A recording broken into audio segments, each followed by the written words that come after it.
Hello and welcome to a special edition of Earth911's Sustainability in Your Ear. This is the podcast conversation about accelerating the transition to a sustainable carbon neutral society. And today we are replaying a live event from Climate Week in New York. I'm your host, Mitch Ratcliffe. Thanks for joining in.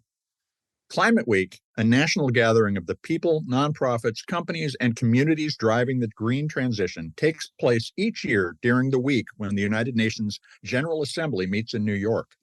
Our regular guest, Newday Impact CEO Doug Heske, invited me to moderate the announcement of a new approach to quantifying the ecological impact of a project or a company.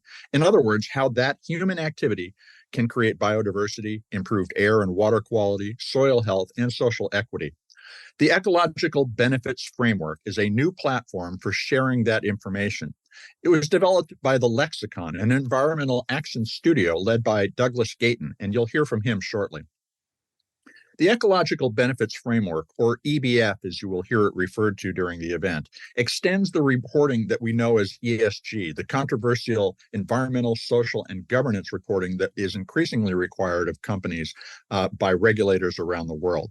What the EBF does is add double materiality. That combines the financial risk a company faces from its own actions that regulators are already asking them for, with the environmental consequences, good and bad, of those actions. In other words, it doesn't just count profits and losses, it quantifies the environmental change produced by an organization.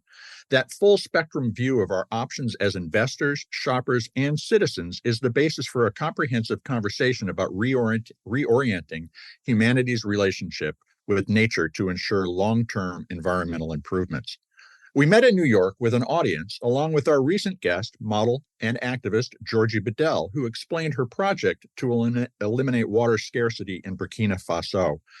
With the new Ecological Benefits Framework, the Georgie-badiel Foundation will be able to easily convey to funders the difference in human and environmental outcomes made by the installation of its women-built and managed community wells. The Ecological Benefits Framework may eventually reach you at the retail store or e-commerce site where you shop. You would be able to easily see and understand using visual icons that tell you what facets of nature benefit from a product or a project, asking you to buy it or for a donation. So let's go to the event, which happened at the corner of 43rd and Broadway on Tuesday, September 20th, 2023. Let's go live to the show. All right, well, so thank you everyone for coming. Welcome to this event. We are very excited to be putting this event on today. I'm particularly excited because, selfishly, this is my favorite restaurant in New York, and many of the people in this room are my favorite people, and this restaurant serves one of my favorite dishes ever, which you have to try if it comes by, the shrimp and avocado slider. I could live on those things, so highly recommended if there's any left. That's the selfish part over with. So I am Dan Keeler. I am the Chief Communications Officer at Newday, among other things. And when I first encountered Doug, it was when Newday came into the Wall Street Journal. I was the Frontier Markets editor at the Wall Street Journal. And they came in to pitch a new product that they created, which was a super innovative, retail-facing product for people that wanted to invest in impact, but who didn't have hundreds of millions of dollars like the foundations and the big funds. At the time, it's about 5 years ago, it was surprisingly unusual to be able to do that. There wasn't really much opportunity for individuals to invest for impact, genuinely. They came to me because I was the person at the Wall Street Journal that actually knew what impact investing was. The rest of the people on the news team were sort of like, oh no, impact investing, don't really know what it is. So they came to me. I thought of it as being one of the most interesting areas of investment. It overlapped very closely with frontier markets, which are small emerging markets. Many of the firms that I was seeing investing, many of the funds that I was seeing investing were not just investing for a profit. They were investing because they believed in what they were doing. They had a purpose. So when I met Doug, he explained their product. He explained it well enough that I immediately went out, downloaded the app, and put some money into it, and was very happy with that.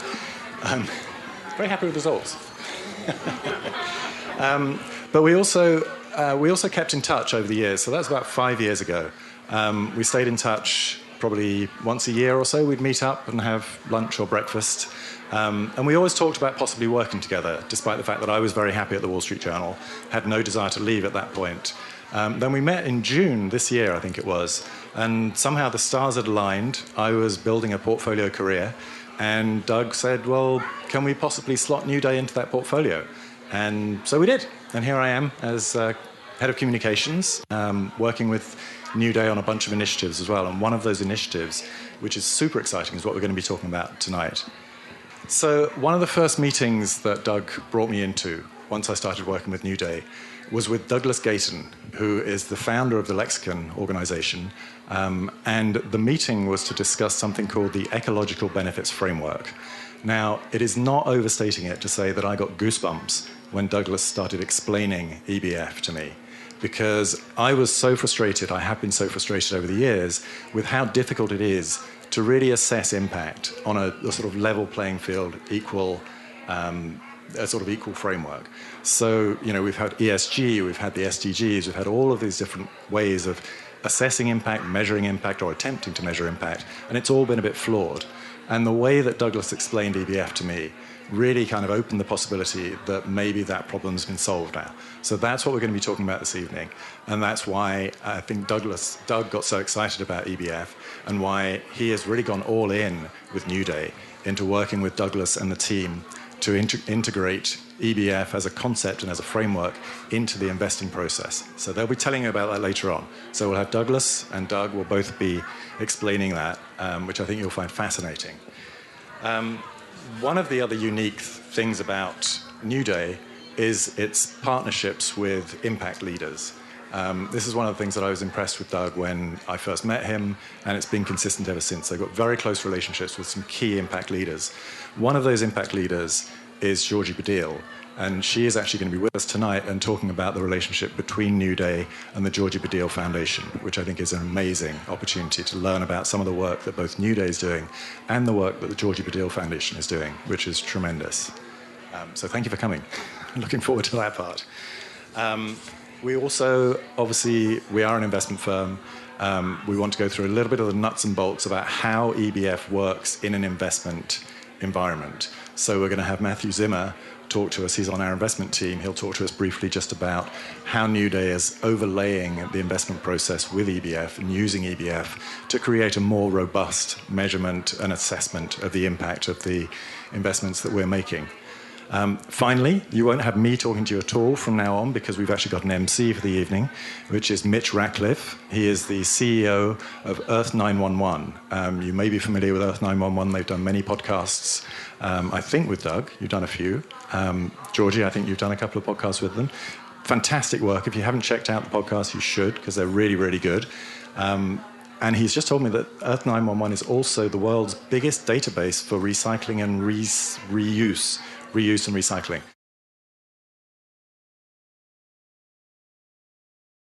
With no more ado, I hand you over to our MC for the evening, Mitch Ratcliffe.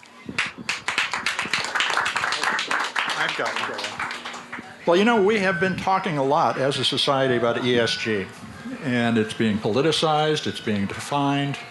We know that the International Sustainability Standards Board has decided that single materiality, which concentrates on the fiduciary impact of what a company does with regard to social and environmental activities, is going to be the standard that they're going to push forward this fall.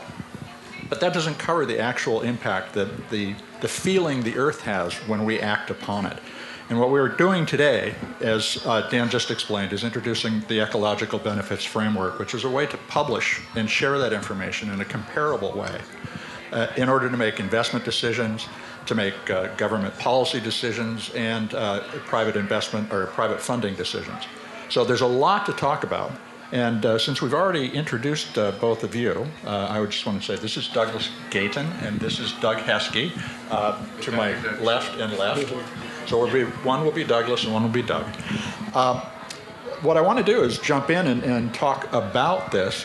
Douglas, you've been working for several years on this approach. Take it away and let's look at the future. I didn't know. I had an idea of what I was going to say, and then I decided to scrap it all today. And I took a walk around the block right before we started. And I was crossing Avenue of the Americas, and there was this cluster of people, and they waved me over.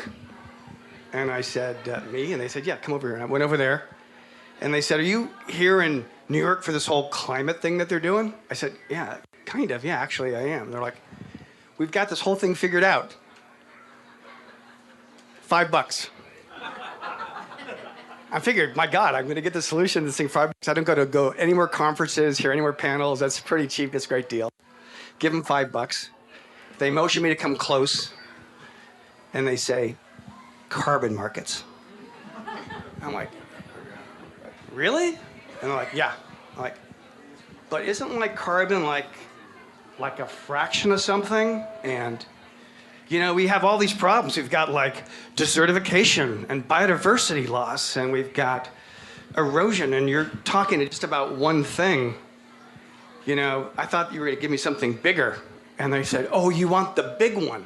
I said, yeah, I want that big one. And they're like, but I'm not going to give you another $5.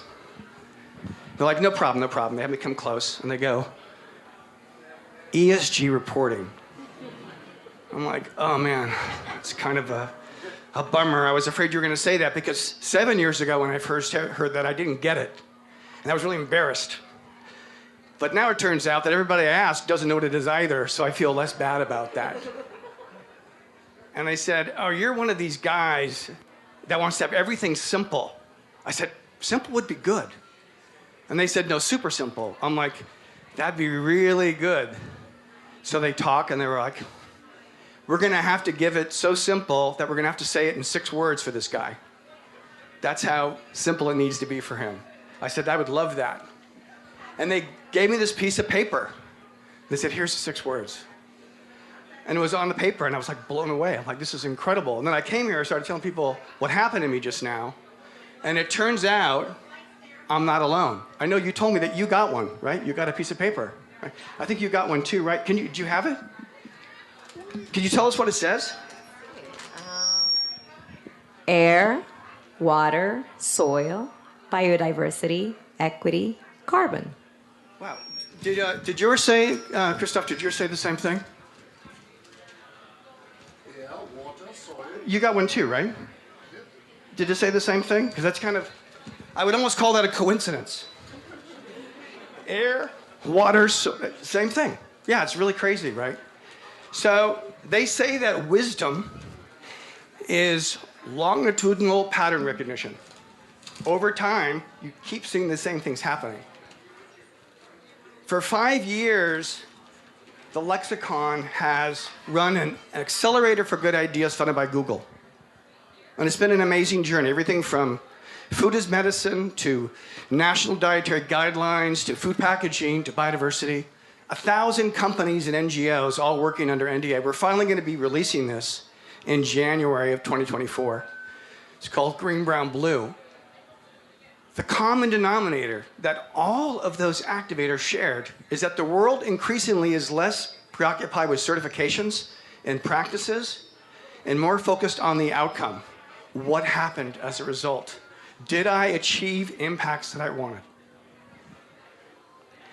And crazily, it was these 6 words that kept on appearing again and again and again. So I went to Google, I said, crazy factoid. I don't know what you do with it, but all these activators, it ends up being the same thing. These 6 things are what they end up caring about the most. So then Google and I brought together food companies to Mountain View. Not one company could explain their ESG reporting in a way that fell outside of those 6 things. Not one. So we thought, that's a really interesting factoid. I'm going to impress somebody at dinner one night with that. And then Ripple came to me, and Ripple said, have you ever thought about taking this approach that you guys have with the Lexicon and applying it to carbon markets? We said, no, we couldn't do that because, you know, carbon's a fraction, and anybody who's a system thinker knows that if you just solve for a fraction, you're just creating unintended consequences somewhere else. And nobody's going to tell me that biodiversity loss is less important than climate change, or water scarcity is less important than air quality, because all of these things, some knucklehead is going to create a credit for in the next 5 years. And so what I said was, we should probably put together, you want to click ahead on the slide? Yeah, next one. And so we should probably say, you know, why don't we focus on the things that matter most? Air, water, soil, biodiversity, equity, and carbon.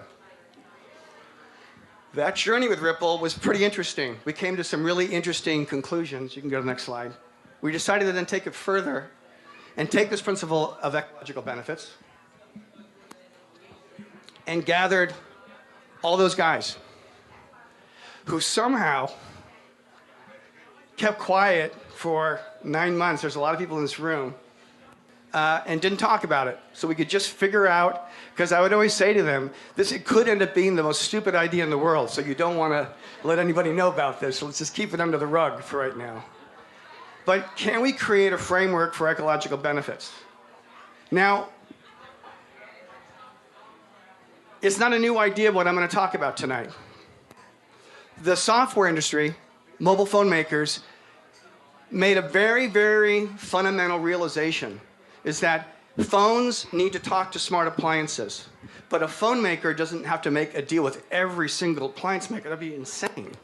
So they have Bluetooth. Why can't we create Bluetooth for the planet? Why can't we create a model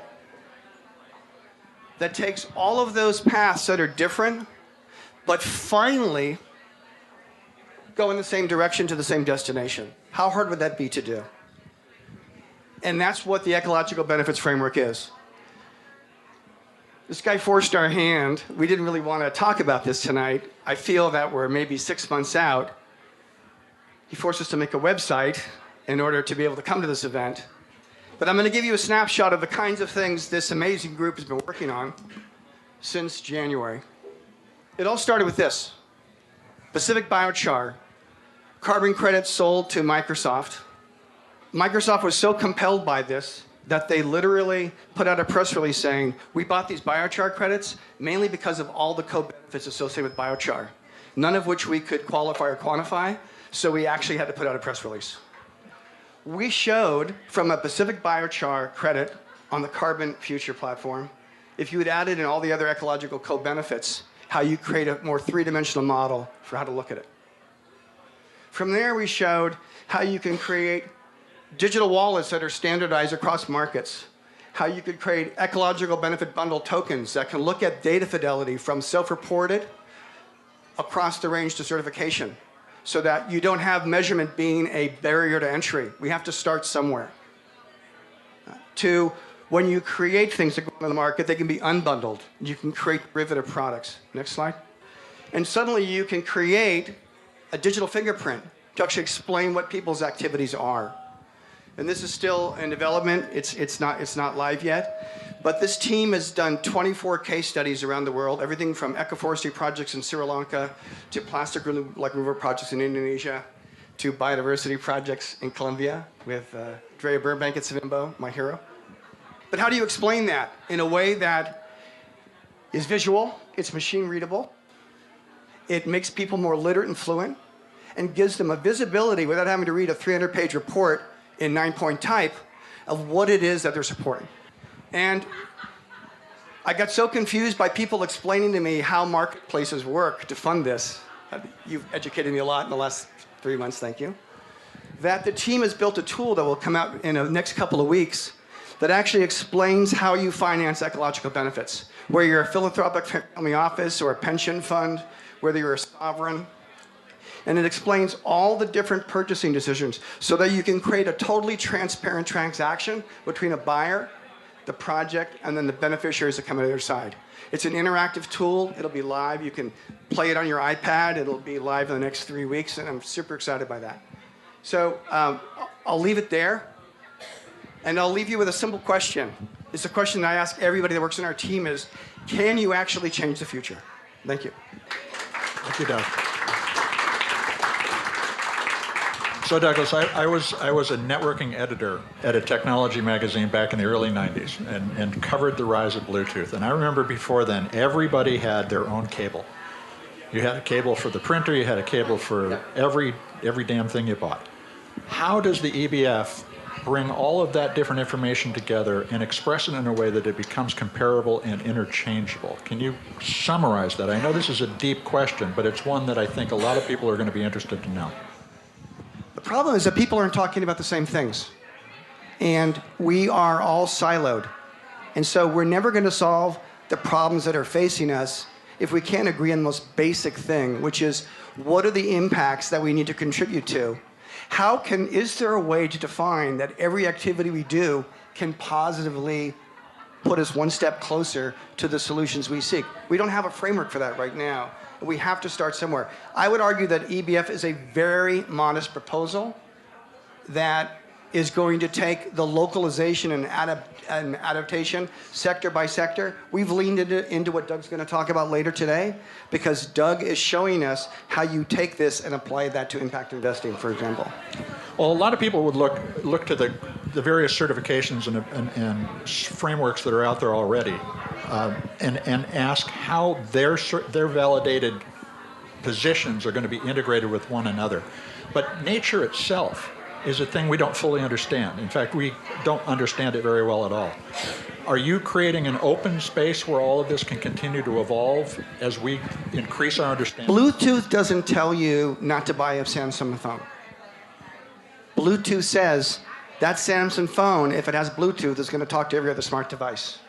EBF is not about saying this is the winner, this is the loser, this is the better way to measure something. It's simply saying, can we agree on a common framework so that when the buyer goes to buy something, they can see at a glance all of the ways to measure all the protocols that were used across these 6 benefits, and then they can make the educated decision of what they want to support. It could create a boon for people that create measurement, and especially people that are doing it in a place-based, ground-based way, because much of what EBF is about is flipping the script on Vera and others that have created a model that goes like this, and making a bottom-up model so that projects can explain themselves to most fully express the benefits that they're providing. To meet nature where it is rather than where we start as bureaucrats. Well, it's like people that are trying to create biodiversity credits and figuring out, like, is there a way to do a metric ton of biodiversity, right? This is the problems that we're facing, is that people don't understand that you have to localize these concepts and principles. So Doug, as an investor seeking to bring together all of the insights that you need to make an informed decision about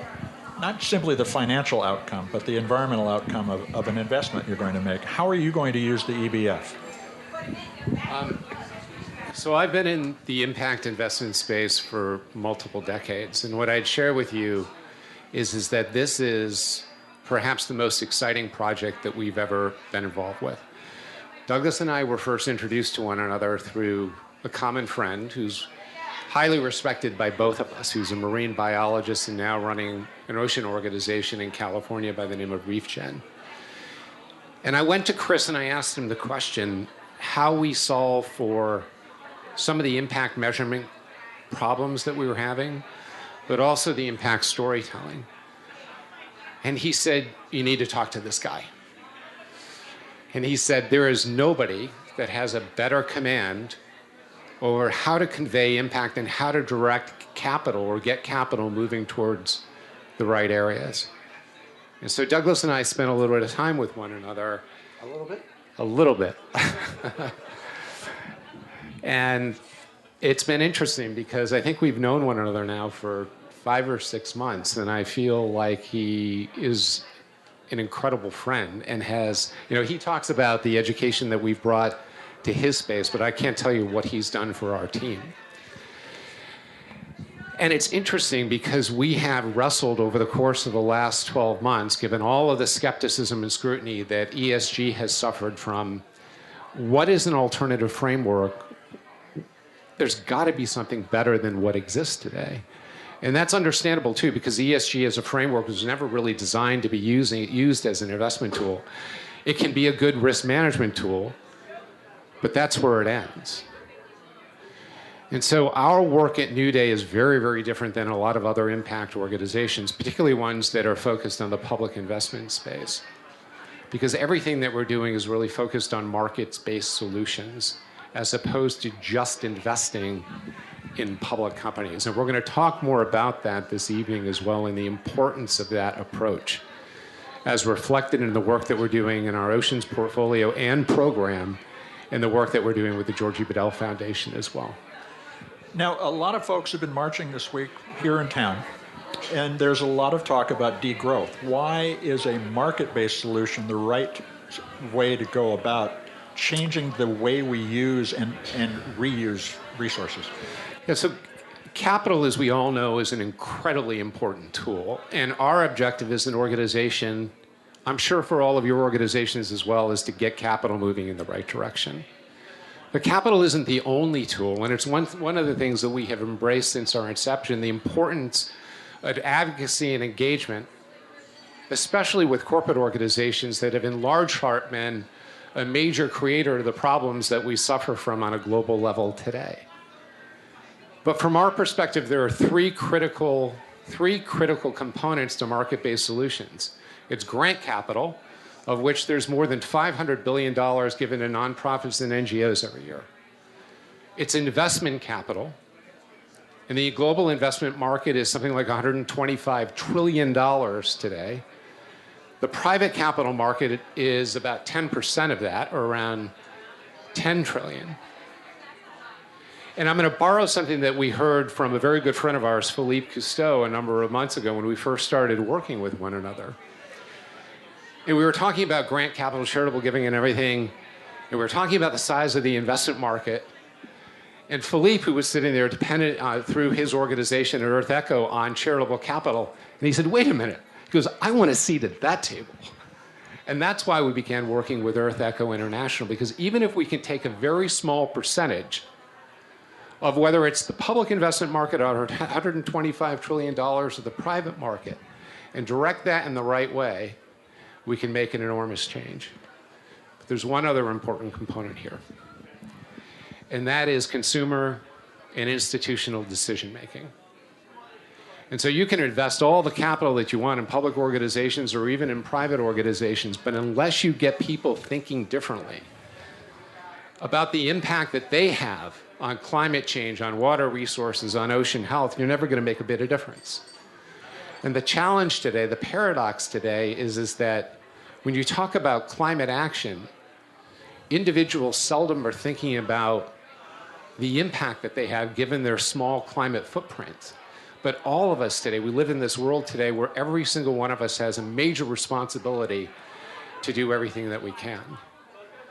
So we're going to talk a little bit about how this works today, particularly as it's associated with our oceans program, and how the model of EBF is used as an impact measurement tool and of equal importance, a storytelling tool to get everybody moving in the same direction.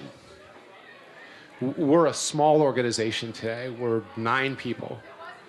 We like to say that we swing a fairly significant bat given that size, but we do because we're collaborators. And we're working with organizations like Earth911 International, the Jane Goodall Institute, Generation Unlimited, which is part of UNICEF, and the Georgie-Badiel Foundation to drive this change. And why do we do that? Because there's nobody better that makes decisions around the on-the-ground work that's going on in the impact space than those organizations that are doing it every day. So, Douglas, how would someone seeking some of that grant money that Doug mentioned a moment ago use the EBF? How do you envision their advertising the potential for change and connecting with funding? I learned a lot from the 24 case studies that we've done around the world, hearing people explain themselves, the challenges they have to explain themselves.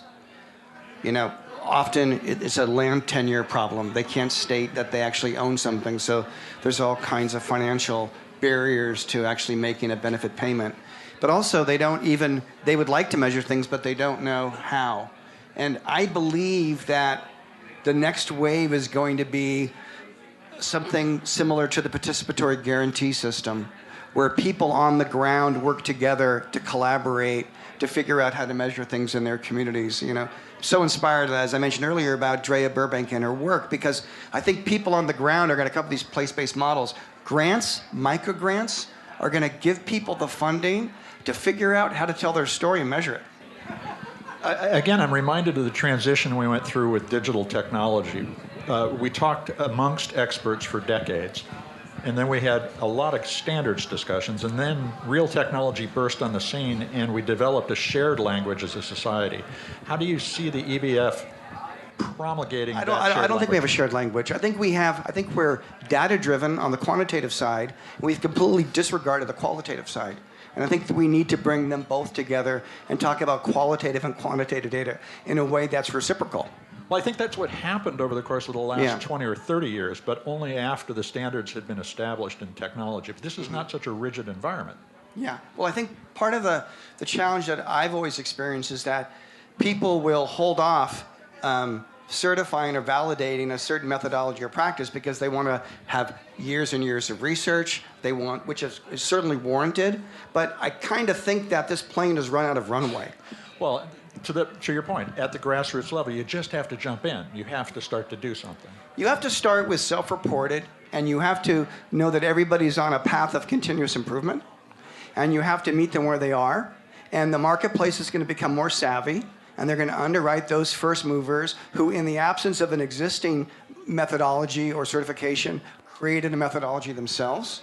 And then the marketplace, once you have a way to show all of those, the marketplace is going to have people recognizing that in Colombia or in Bolivia, there's 20,000 native communities that are measuring something that they're doing themselves, and that's a business opportunity for somebody to go in and create a business around it, right?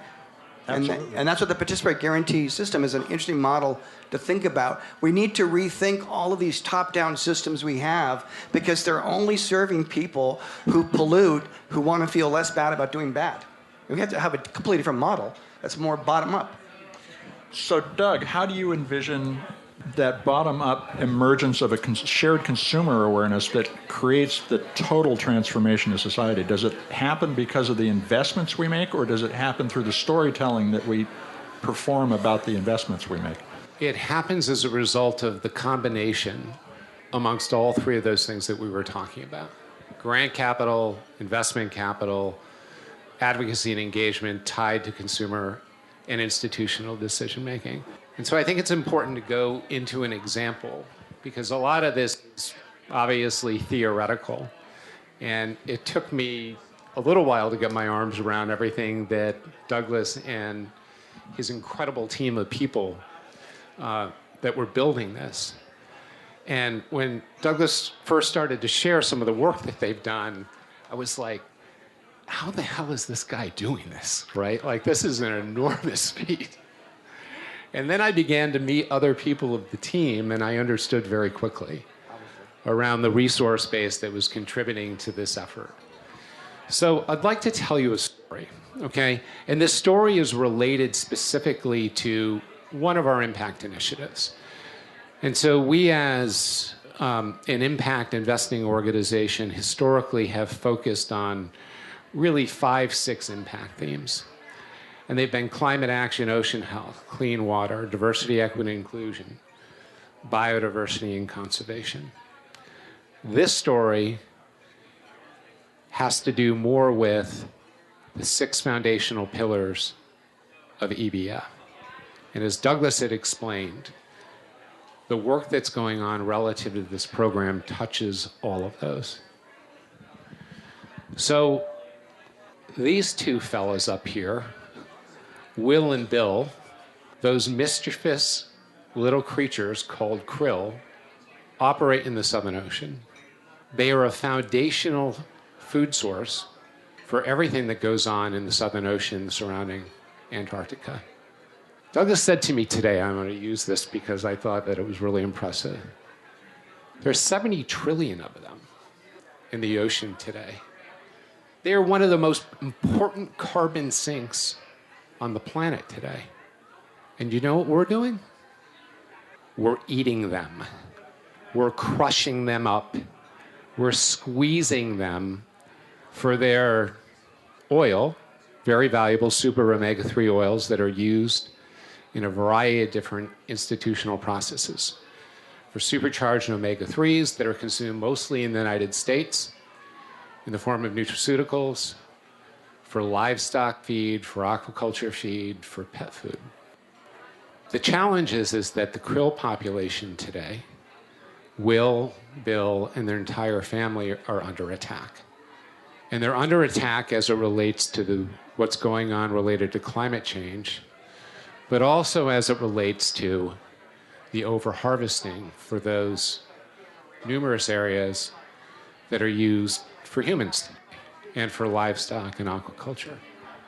And so I want to talk a little bit about the program that we're embracing in here, our partners on the program, and why this becomes so important. So we have, for the last 3 to 4 years, been working very closely with Philippe and Ashlyn Cousteau and Earth Echo International, which are an ocean health organization that are building the youth leaders for tomorrow. We built our ocean portfolio a number of years ago that were focused on a wide variety of impact efforts associated with ocean health. So there's ocean acidification, ocean plastics, coastal resiliency, the health of the Southern Ocean. And in sitting down with Philippe and Ashlyn, we asked them the question, where can we make an immediate difference, and how do we build an impact around this program that makes a meaningful difference? And what we all decided together, in combination with a number of other really important organizations like CAMBLR and ASOC and Antarctic 2020 and a variety of others, that this is an area we could make a difference. So, and this is where EBF comes into play in the work of the lexicon.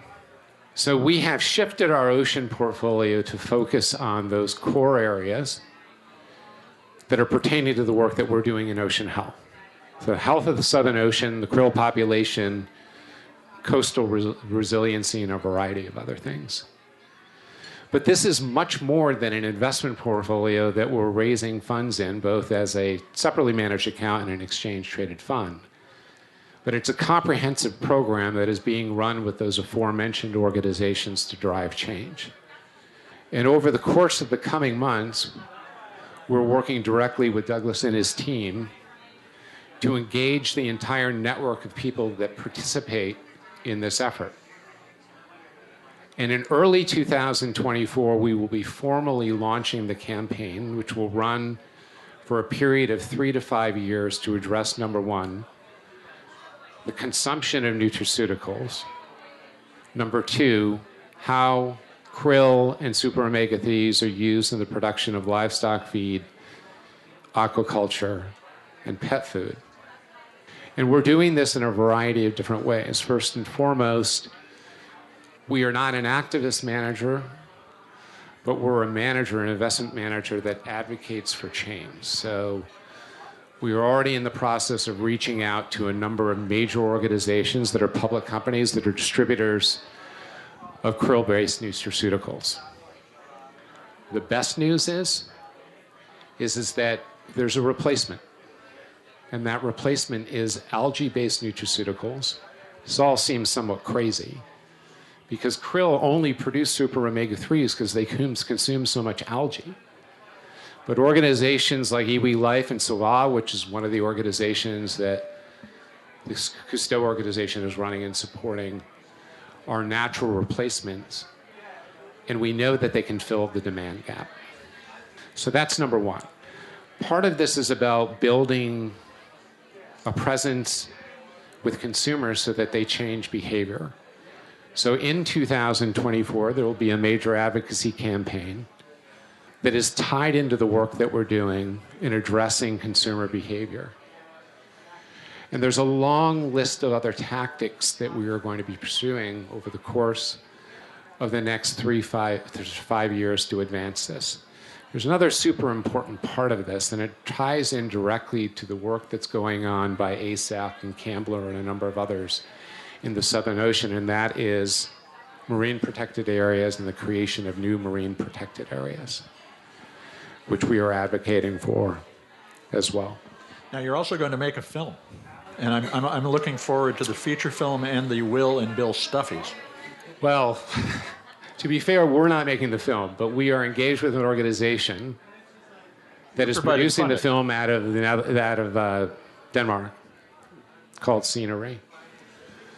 I'm telling you, Will and Bill Stuffies are going to be the thing, as long as they're made with renewable materials. It almost makes you want to have one as a pet, doesn't it?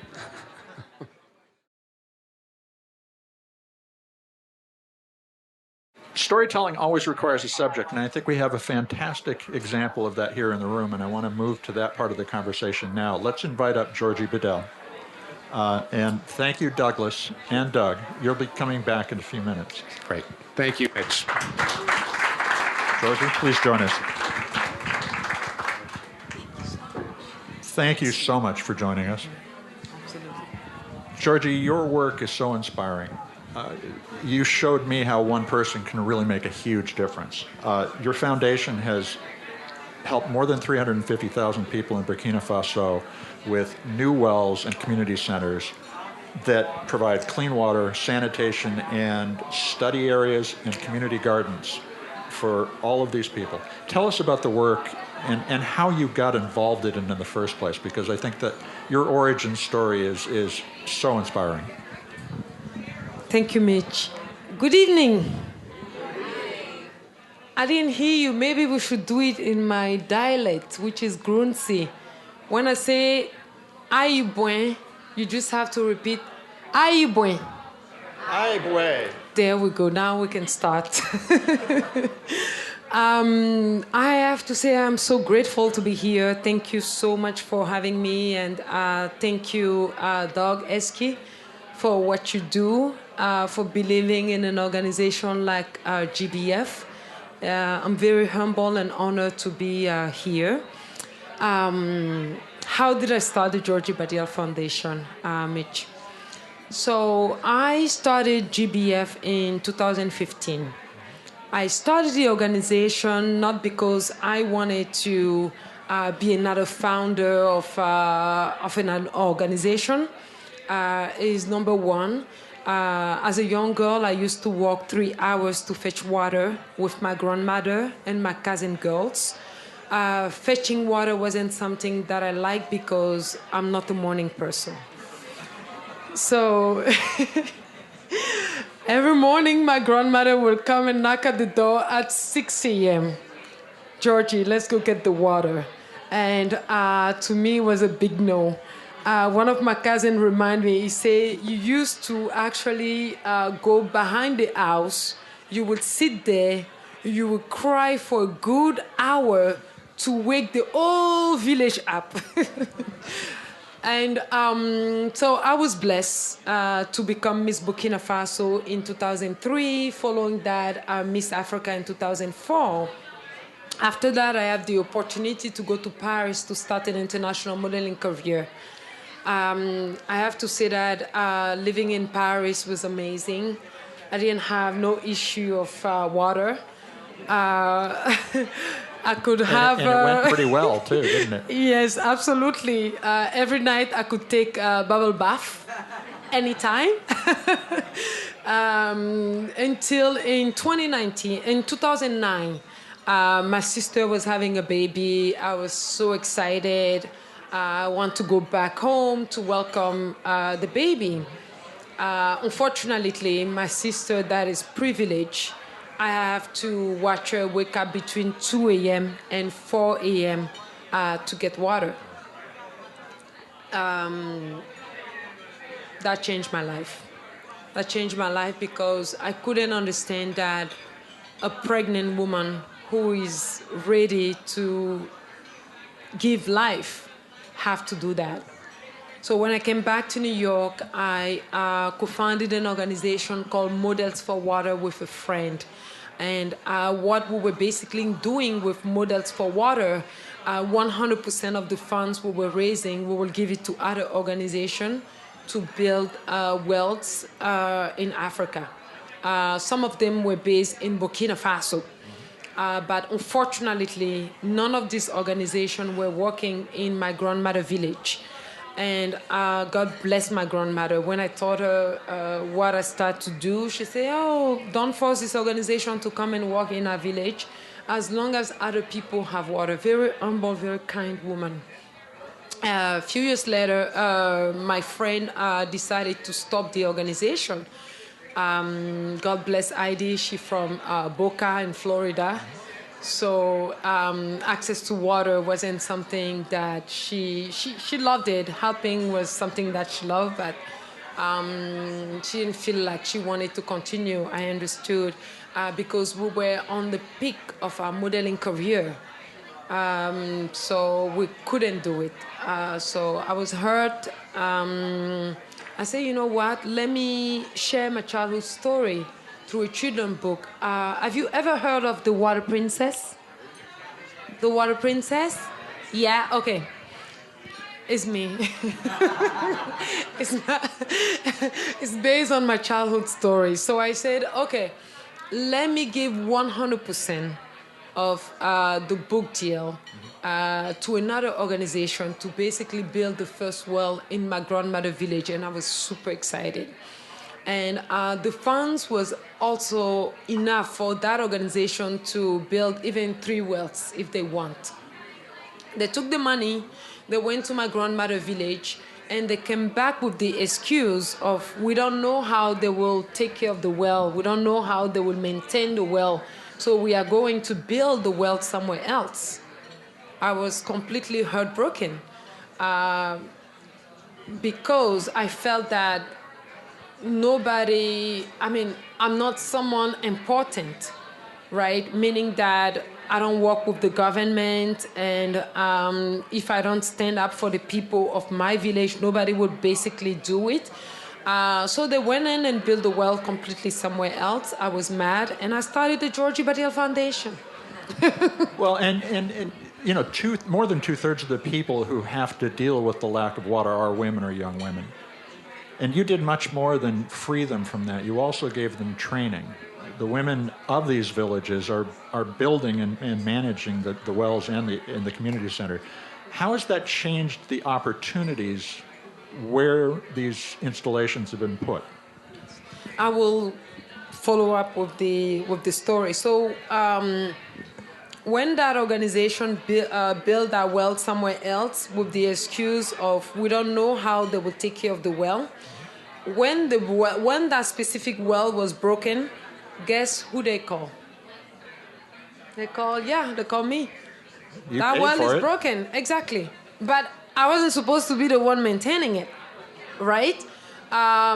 So one thing that I realized is that Burkina Faso have over 9,000 broken wells. Open your ear, 9,000 broken wells. These wells were built by amazing organizations that we all love, that we all support, but unfortunately, no one thought of giving the basic knowledge to this community to fix and maintain these wells. And that is exactly what happened with my well. They came with the excuse, we don't know how my community will take care of, making me think that there is a sense of responsibility out there for them. But unfortunately, I was called. So when I started GBF, I would go to so many villages and I would see a well. I asked women, so you have a well, where do you go get your water? They would tell me we walk 2 hours, 3 hours away from our village to fetch water. So I couldn't comprehend. I was like, okay, you already have a well. Why don't you fix this one? The answer was like, we don't know how. I said, that's easy. Building wells is engineering. We are going to break that down to your level of education and teach you that. So I gathered GBF engineers who broke the curriculum, and now we teach. We have on our circle, we have 278 women that we taught basic engineering to learn how to fix these wells. Absolutely. And you've also shared with me that once the women in the community have this skill, that they also develop other opportunities, that they have a little cash in their pocket, amongst other things, and that drives women-owned business. So in a sense, this creates an efflorescence of feminine economic activity that didn't exist in Africa before. Now, you also shared that repairing all the wells in Burkina Faso would cost only $10 million. How can you use the EBF, the Ecological Benefits Framework, to express that need and quantify it for all of us so that we can get that $10 million and solve that problem? Mitch, we have to say that, okay, economic power is very important for this community, specifically for this woman. One thing that I wanted to add is that GBF is an impact organization. Right. I founded this organization because I felt that there were a sense of injustice made to these communities, made to these people. Mm-hmm. So now the woman we train, we actually hire them. There is a gang of models, cycle women. We give them models, and they go around to monitor, evaluate these wells so that water is uninterrupted in these communities. Now, with what we are doing with Newday, imagine 63% of the rural population in Burkina Faso don't have access to clean water. And these 9,000 broken wells are located in rural Burkina Faso where we work.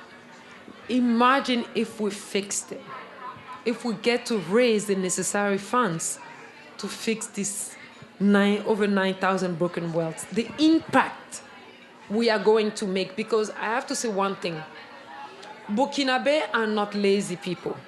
We are one of the hardest workers in Africa. The proof is that we're the second producer of cotton in West Africa with our water. That is with our water. We feed West Africa with all of the vegetables we produce. So now with water, imagine the impact, imagine the difference we are going to make. And you could give 10 million people that clean water for $10 million. I have never heard a simpler argument for action. And I want to thank you for all the action that you have taken, rather than sitting back and letting it happen to everyone. Thank you very much for joining us. No, thank you, Mitch. Thank you for having me. What an honor. And bravo, Doug. I am so proud of you. Thank you. Thanks.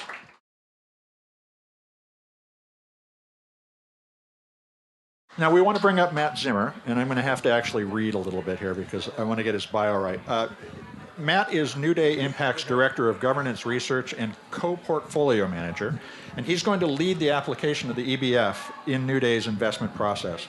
As a principal at the E-Standards Forum, he managed data programs for monitoring country compliance with international financial standards. And in addition to that financial work, he spent several years on the ground as a Peace Corps volunteer in Ukraine, a country which is, of course, always in our thoughts and prayers today. Matt, how is Newday Impact going to use the EBF in your work? Great, thanks, Mitch. We're using the Ecological Benefits Framework as part of a 5-step process that incorporates both quantitative and qualitative analysis to select securities and construct our thematically aligned portfolios. So in the first step, we take a universe of approximately 5,000 domestic and international companies and use a quantitative screen based on a set of key performance indicators, KPIs, which assess a company's alignment with a specific topic, such as ocean health, to identify companies that are broadly compatible with our investment theme. So having identified a subset of companies that fit into our overall investment theme, we then apply a quantitative macro screen that analyzes how attractive each of those companies look in the current stage of the business cycle. So as a third step, then we take into consideration a company's financial return potential by analyzing, among other factors, earnings expectations, earnings quality, and profitability. So after completing those first 3 steps, we have a set of candidates for inclusion in our portfolio that are both broadly aligned with our investment theme and that we believe have a good return potential based on the current macro environment and the company's fundamental financial data. So in the next step, we perform a qualitative analysis of each of the candidates across the 6 pillars of the Ecological Benefits Framework. The EBF pillars give us a lens to analyze companies that allows us to go beyond the box ticking that is often associated with traditional ESG scores. Let me ask about that, because that is the problem that we face. There's a lot of just greenwashing, box ticking going on. How do you envision discussing the trade-offs between the various benefits that may exist in a project or in a company's future efforts? We, as Douglas pointed out, over-index on carbon all the time. And so we hear, we can build a circular economy. Just ignore the fact that the carbon footprint doesn't actually work out. how are you going to use the EBF as a foundation for that kind of a judgment call? Well, companies often have limited disclosures about their ESG performance, and they usually only give us what's the minimum regulatory requirements. So by analyzing companies along the EBF framework, we're able to see which companies have genuine impact. Okay, so will you do that analysis, or will you ask them to do that EBF model for you as part of the process of doing the review?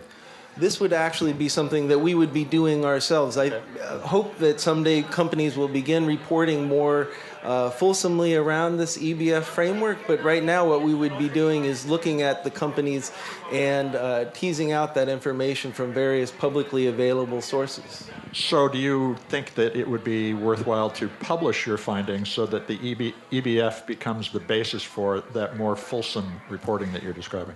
Absolutely. We're developing EBF profiles for each of the constituent companies in our universe of investment choices. And what we're doing is we're looking at those EBF profiles and analyzing which of those have genuine impact. Great. Now, you weren't quite through your 5 topics, so please, I interrupted. That's okay. So using a variety of information sources, we develop these EBF profiles, and then using those profiles, we select the 20 to 30 companies that have demonstrated genuine positive impacts across the 6 pillars of the EBF. So using this multifactorial process in conjunction with the pillars of the EBF allows us to create a portfolio aligned with our investment theme that has a compelling financial return potential and consists of companies that have a genuine positive impact. So let's use the example of the Ocean Health Fund. How is that started? How is the use of the EBF, or your awareness of, since of course we're launching it today, how has that started to change the decision-making within the organization around the Ahoy ETF? Well, it allows us to go a little bit deeper and look at the companies in more of a broader way, to look at the actual impacts and to look qualitatively at what the companies are actually doing rather than just what is being shown on a ESG score. What do you imagine the benefit to your investors will be? Are they going to have a deeper understanding of the companies that they have their money in? Or is it simply they're going to be happier with their returns because you have a better view? Well, I think by providing these EBF profiles, we'll be able to show the investors what the companies are actually doing and to show what authentic impact they're having. It also helps us better select the companies because we're being able to choose the companies that have the greater disclosure. Well, Matt, I think this sounds like a great application of the idea. Any final thoughts that you want to share with us before we close out this part? Well, I'd like to bring Doug back up so that he can give us an important announcement about our ocean health program. Ahoy, Doug. Ahoy. Matt, thank you very much.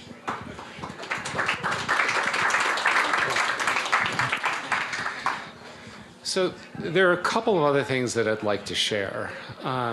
First and foremost, I want to talk about just very quickly here about the impact reporting piece, because it's something that we've tried to figure out for 5 years. And I may have said this earlier, but one of the things that we've tried to understand is how do we deliver impact data?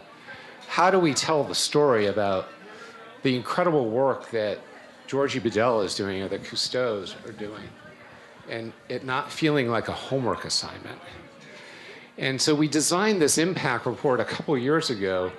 We were trying to equate the water work that we were doing, and the water work as it tied into GBF, with swimming pools of water, right? Which seems like kind of a cockamamie idea right now.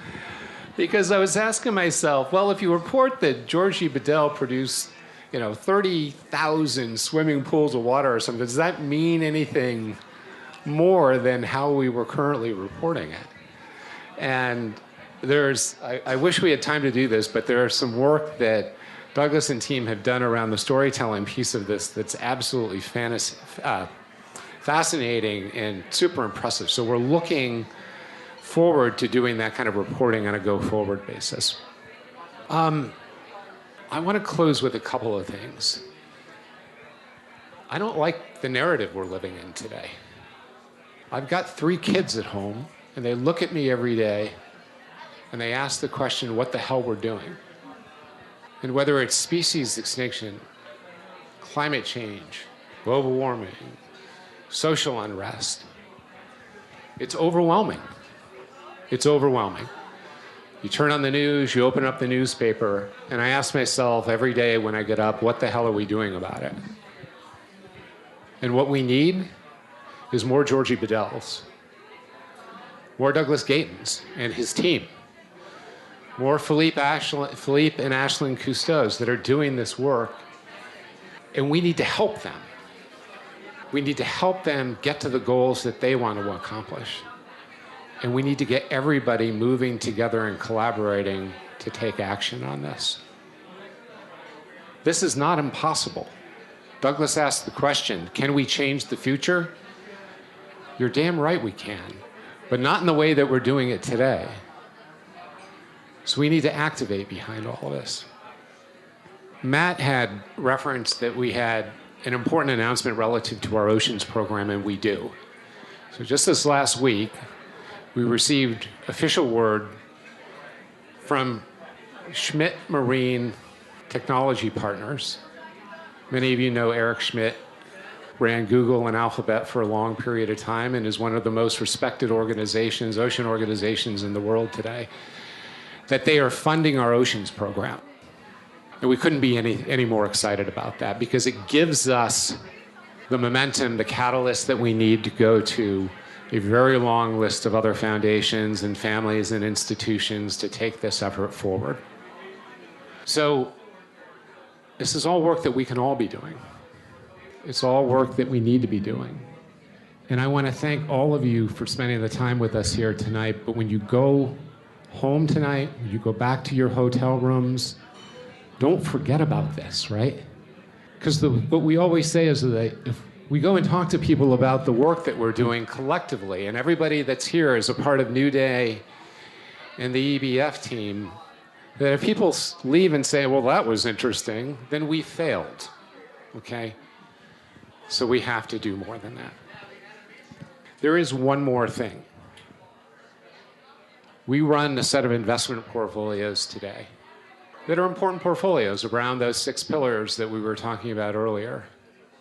I had a conversation with Douglas when I first met him, and I asked him, is it important that we have these individual portfolios? And he turned to me and said, nature doesn't parse these out, why would you? So as a result of that conversation, we are in the final stages of building what is a new multi-asset class vehicle that we will deliver in the first quarter of 2024 called the Newday Impact 1 Fund. And we're taking a substantial portion of revenues from that fund, 15%, and contributing that back to EBF so that they can continue to the work that they're doing on a go-forward basis.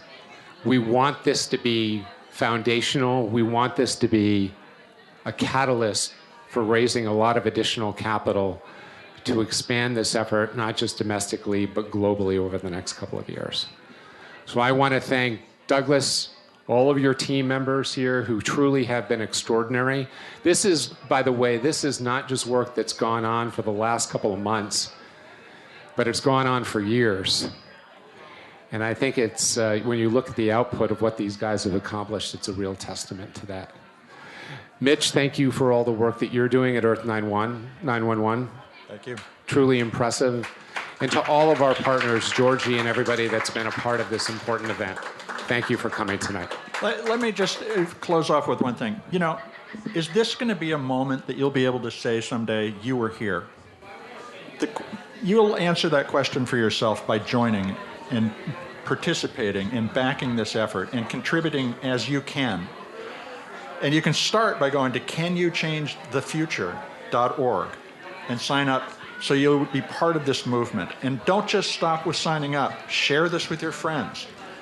This can happen, but only if we make it. Our future is out there, and we can only get there together. Thank you all.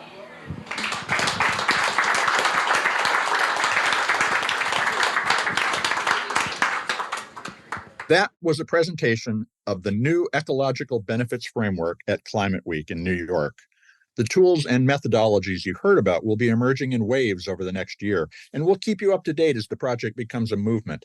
You can visit canyouchangethefuture.org. Can You Change the Future is all one word, no space, no dash, canyouchangethefuture.org.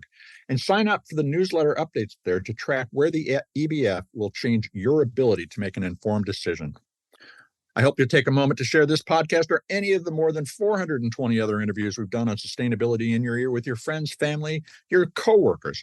Tell your boss the fact about the EBF. Writing review on your favorite podcast platform will help your neighbors find us. Folks, you're the amplifiers that help us spread more ideas to create less waste. Everyone can find us on Apple Podcasts, Spotify, iHeartRadio, Audible, or any of the other places that you enjoy listening to podcasts. Thanks, folks, for your support.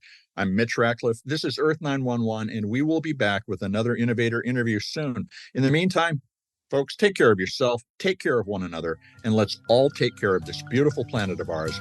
Have a green day.